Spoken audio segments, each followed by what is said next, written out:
在中美关税贸易战的惊涛骇浪之中，一个名字赫然站在风口浪尖，扮演着急先锋的角色。他就是美国的财政部长斯科特·贝森特。正是他在特朗普的授意底下，积极推动了一系列针对性的关税壁垒与贸易的限制措施，其目标之狠辣，手法之凌厉，都直指太平洋彼岸的那个东方大国。这位如今手握全球最强经济体的钱袋子，对华贸易政策拥有最大影响力的铁腕人物，其雷厉风行的行事作风，不禁让艾森回想起30年前在另外一场没有硝烟的战场上，某一个让人觉得非常熟悉的身影。时光回溯到1997年的香港，维港庆典的烟火尚未散尽，金融市场上的这个屏幕上数字在疯狂的跳动，背后尽是人性的贪婪与恐惧在激烈交锋。彼时作为金融巨鳄乔治·索罗斯麾下的悍将，年仅35岁的贝森特冲锋陷阵，给刚刚回归的东方之珠发起了凌厉的金融攻势，目标直指港币，意图洗劫财富。30年后，当年在金融战场上折戟沉沙的先锋，如今执掌美帝的经济命脉，主导对华贸易战的关键决策，再一次挥师站在了城墙底下。这个仅仅只是巧合，还是历史宿命的轮回，亦或是夹杂着一段跨越30年未曾了结的个人执念与恩怨呢？说实话，这种剧情好莱坞编剧都不敢这么写。今天呢，我们来硬核解剖一下斯科特·贝森特这位站在权力和金融十字路口的狠人。斯科特·贝森特1962年出生在美国南方兰卡的一个小镇，他的人生起点并非很多人想象当中那种华尔街的世家。父亲是房地产经纪人，投资失败破产；母亲一生结了5次婚，嫁了5次人；舅舅曾经是国会议员，但是却因贪腐的丑闻锒铛入狱。这样一种略显混乱跟动荡的家世背景，或许过早的在他心里刻下了2样东西：第一，对于财富与安全的极度渴望；第二，对于风险近乎本能的嗅觉和掌控欲。毕竟亲眼见过楼起楼塌的人，才更懂得游戏规则的残酷。他很早就显露出与众不同的特质，高中的时候被同学评为最有可能成功的人，考耶鲁读政治学，但心思显然早已经飞向了那个真正能够搅动世界风云的地方——华尔街。耶鲁大学这个地方最值钱的显然不是文凭，而是圈子，要不为什么华人会那么热衷爬藤呢？贝森特他运气不错，搭上了吉姆·罗杰斯这条线。这位商品大王跟量子基金的这个联合创始人给了他一个实习的机会。俗话说莫欺少年穷，当时的贝森特真的穷的只能够睡办公室的沙发，但是没关系，跟着罗杰斯混，所有这一切苦都值了。罗杰斯教他怎么样看全球大事，怎么样找别人看不到的机会，为他打开了通往顶级玩家俱乐部的大门。但真正能够让他跻身顶级玩家行列的是他命中的那个贵人，也就是那个日后亦师亦友，最终又分道扬镳的关键人物乔治·索罗斯。1991年，贝森特加入了索罗斯的基金管理公司，很快被派到伦敦执掌索罗斯基金的欧洲业务。那一年他才不到30岁，很快他就迎来了扬名立万的机会。1992年9月16日，黑色星期三，所有的金融教科书都会浓墨重彩地写上一笔的日子。索罗斯的团队，包括坐镇伦敦的贝森特，对英镑发起了史诗级的狙击。他们赌英国政府撑不住，结果他们赌赢了，英镑崩溃，英国退出欧洲汇率机制，索罗斯一战封神，赚了10多亿美金，而贝森特作为核心战将，也是一战成名天下知。那一刻，他无疑站在了世界金融之巅，感受着谈笑间强弩灰飞烟灭的快感。这场胜利估计让贝森特彻底信奉了索罗斯那一套反身性的理论，市场的预期能够自我实现，强大的资本甚至可以扭曲现实，逼迫着政府改变政策。这样一种强力资本可以扭曲现实，逼迫对手就范的信念，或许在那一刻已经深植贝森特的心底，并在多年以后以另外一种形式重新浮现出来，指向太平洋彼岸。黑色星期三的巨大成功让贝森特和索罗斯的野心更加膨胀，很快他们就转移阵地到了风起云涌的亚洲，而那里一场更加惨烈也让他终身难忘的遭遇战正在等着他。1997年，亚洲金融风暴席卷，从泰国到韩国，哀鸿遍野。索罗斯和他的量子基金如同秃鹫盘旋，所到之处货币崩溃，资产贱卖。贝森特作为欧洲主将，自然参与其中，战果累累。然后他们的目光就落在了刚刚回归中国的香港，一个拥有自由兑换货币、联系汇率制度，看起来一切都很完美而又有机可乘的国际金融中心。贝森特和他的团队祭出了惯用的双杀策略，一边疯狂地做空港币挑战联系汇率，一边在股市和期指市场大举做空，企图制造股汇双崩的恐慌局面。他们的计算很精妙，港府要保汇率就要加息，而加息的话股市必跌，无论哪头得手都能够大赚一笔。而如果能够逼迫港府放弃联系汇率，那就更是完美猎杀。但这一次索罗斯和贝森特他们没那么幸运了，踢到了铁板。他们面对的不再是那些外汇储备捉襟见肘、意志动摇不定的小国政府。时任香港财政司长郑应权背后站着刚刚收回主权的北京，展现出非常惊人的强硬。港府动用了数百亿美元的外汇储备，直接下场在股市狂扫股票，硬生生的拉抬指数，让空头们傻眼。与此同时呢，将银行间的拆借利率飙升到令人窒息的 280% 的年息，借港币做空的成本高到让这些投机家怀疑人生。这套简单粗暴但极其有效的组合拳，打懵了习惯于技术性击倒的国际炒家。贝森特准备的金融迫击炮弹很快就打光了，最终量子基金在香港损失惨重，估计损失高达10几亿到15亿美金。有一些人输了一场战役，却惦记了一辈子。当年的香港或许就是贝森特心头那一根拔不掉的刺，或者说是那一头让他魂牵梦绕的白金。这场败仗对贝森特意味着什么？钱其实是小事，对于索罗斯帝国而言，这一点损失还是能够承受得起的。但更重要的是，他们赖以成功的金融炼金术，第一次在全球主要市场上撞上了国家意志这堵铜墙铁壁，而且输得很难看。他或许第一次真正深刻地理解到市场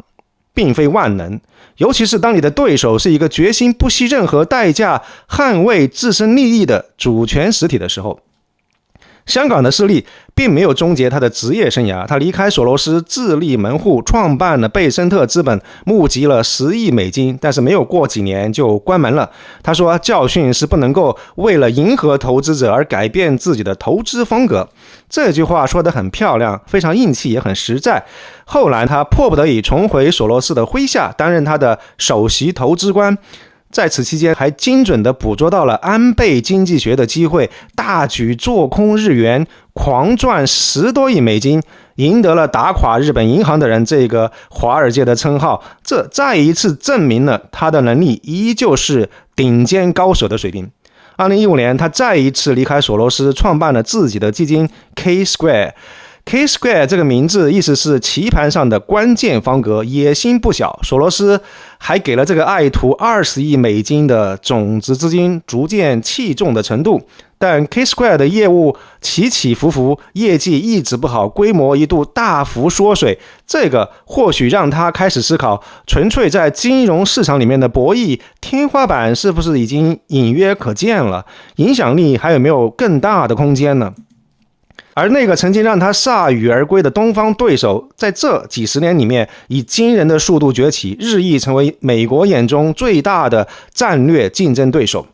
就在很多人以为贝森特会像其他对冲基金大佬一样慢慢淡出江湖，享受财富与人生的时候，他做出了一个让外界颇为错愕的选择：政治转向。要知道，在2016年以前，贝森特长期被视为自由派阵营的一员，他给民主党的戈尔、奥巴马、希拉里都捐过款，甚至呢在家中亲自为戈尔举办这个筹款晚宴。毕竟他是索罗斯的门徒嘛，索罗斯本人就是民主党的铁杆金主，而他作为一名公开的同性恋者，似乎天然更应该亲近在社会议题上相对更加包容的民主党。但是2016年特朗普异军突起，当主流精英和市场分析师普遍都看衰特朗普的时候，贝森特却敏锐地察觉到了非常不一样的机会，他立誓压住特朗普胜选将带来市场的积极反应，结果他赌赢了。从此以后，他的政治天平开始急剧的倾斜，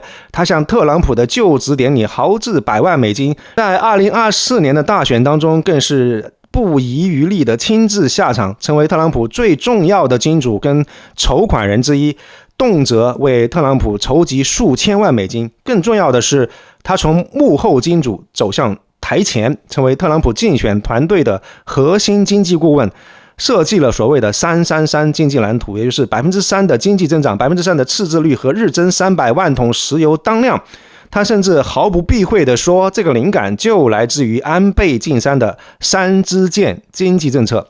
从索罗斯的刀斧手到特朗普的账房先生，贝森特换了东家，但那股子金融丛林里面磨砺出来的狠劲似乎从未褪色。他为什么要这样做呢？公开的理由是对于全球化的反思。他批评说，自由贸易让美国产业空心化，工人失业，而中国等国家却利用美国的开放占尽了便宜，巩固了自身的发展模式。他认为特朗普的美国优先才是纠偏之路。这些话如果从别人嘴里说起来，的确似乎有几分道理，也契合了美国社会部分群体的真实的焦虑。但是贝森特，我们不禁要问，一个在全球化浪潮当中赚得盆满钵满的这个顶级玩家，真的如此忧国忧民，以至于不惜背叛自己曾经的阵营跟阶层吗？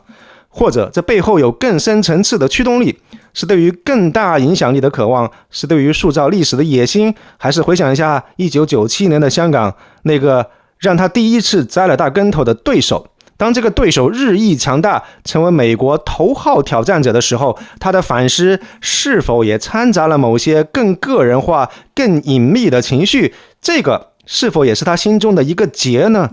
我们只能够猜测，我们无从得知。但贝森特的人生轨迹也确实耐人寻味。一个公开的同性恋者，与丈夫通过代孕拥有小孩，却选择效力于一个社会立场相对保守，其支持者当中不乏激烈反同声音的阵营。这个选择本身就充满了张力，或许也有一点点算计。他似乎用自己的这个专业能力和财富与特朗普达成了一笔交易，你给我一个平台和权力，我帮你实现经济议程，而至于那些身份上的文化上的冲突，我们可以暂时搁置。2025年，特朗普重返白宫，斯科特·贝森特如愿以偿坐上了美国财政部长的宝座。他一上任就展现出交易员般的雷厉风行和不拘一格，让马斯克的团队进驻财政部审查效率，冻结消费者金融保护局的工作，筹建美国历史上第一个主权财富基金。所有这些动作无不透露出打破常规、强力推行议程的决心。但所有的人都明白，他真正的焦点，或者说他老板特朗普最看重的议题是对华经济战略。在那篇非常著名的贝森特即将到来的对华战争的文章当中，或许有那么一点点耸人听闻，但点出了一个关键点：贝森特正在寻找他的白金，而我们所有人都在他的捕鲸船上。他现在的武器主要是关税。特朗普政府威胁要对包括中国在内的大量进口商品征收高额的关税。贝森特在公开的场合和闭门会议上都非常坚定地为这个选择站队辩护。他甚至说出那句名言：廉价商品的获取并非美国梦的本质。说得很轻巧，毕竟对于一个身价10亿美金的人来说，沃尔玛的价格标签确实没有什么太大的意义。但这句话背后是他经济民主主义的底色，以及一种非常强硬的谈判姿态。更有意思的是他推动关税的逻辑。他认为高关税将迫使中国为了维持出口竞争力而让人民币贬值，而一旦中国自我贬值，美国就能够在更有利的条件下重新设定双边的经济关系。这个逻辑是不是听着有点耳熟呢？没错，这和他近30年前在香港试图做空港币的这个逻辑惊人的相似，都是通过外部施压迫使对方货币体系或者贸易条件屈服。特朗普的关税政策不只是为了美国制造争取喘息的机会，背后隐藏着一套利用经济压力迫使对手的货币体系调整的博弈策略。这种思维方式早在贝森特金融投机的时期就已经出现了，是一贯的压迫、诱导、收割的模式。只不过当年的金融炼金术没能够在维多利亚港点石成金，而如今手握国家权柄的炼金术士又能不能炼出什么灵丹妙药，还是仅仅只是大家熟悉的金融泡沫呢？历史似乎在押韵，但赌注已经天差地别。当年他输掉的是索罗斯基金的金钱跟自己的面子，但如今他赌上的是世界上最大两个经济体的福祉，两个经济体的未来，以及全球贸易秩序的稳定。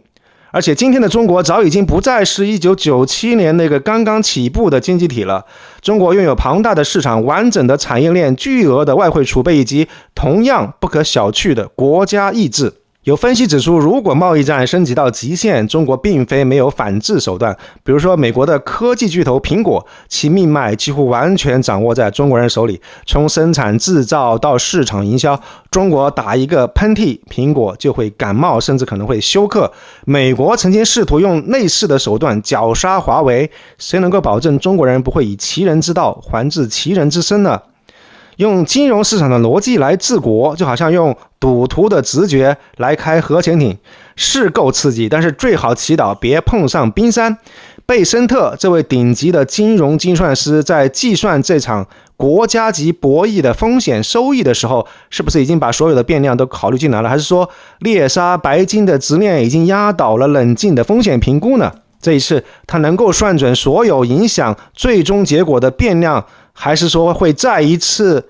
踢到铁板呢？斯科特·贝森特，一个复杂的多面体，他是白手起家的南方小子，也是耶鲁毕业的精英，是冷酷的资本猎手，也是慷慨的慈善家，是公开的同性恋者，也是保守派政府的核心成员，是索罗斯的曾经的爱将，也是特朗普如今的重臣。他完美的诠释了什么叫精致的利己主义者，既能够在自由派的晚宴派对上频繁举杯，也能够在保守派的露天篝火旁谈笑风生，还都显得格外真诚。他的故事与其说是关于他个人，不如说是关于我们这个时代一个价值多元、信仰动摇、一切皆可交易的时代。贝森特与中国这段跨越30年的恩怨情仇，更是了解当下世界格局的一个独特的钥匙。这究竟是一个纯粹的国家利益的博弈，还是一出也夹杂着个人野心、历史执念，甚至于复仇心理的宏大的戏剧呢？历史从来不简单的重复，但是总是压着惊人相似的韵脚。贝森特的这场中国之战，究竟是深思熟虑的国策，还是一场迟到30年的豪赌？结局无人能够预知，但是可以很肯定的是，这位坐在美国财长位置上的前对冲基金经理，他的每一个决策都会在全球经济版图上投下巨大的阴影。您如何看待贝森特和这段横跨30年的恩怨情仇呢？请在评论区分享您的看法。感谢您的收看。如果您觉得艾森的分享对您有帮助的话，请记得点赞、分享并订阅我的频道。祝您有心情愉悦的一天，谢谢。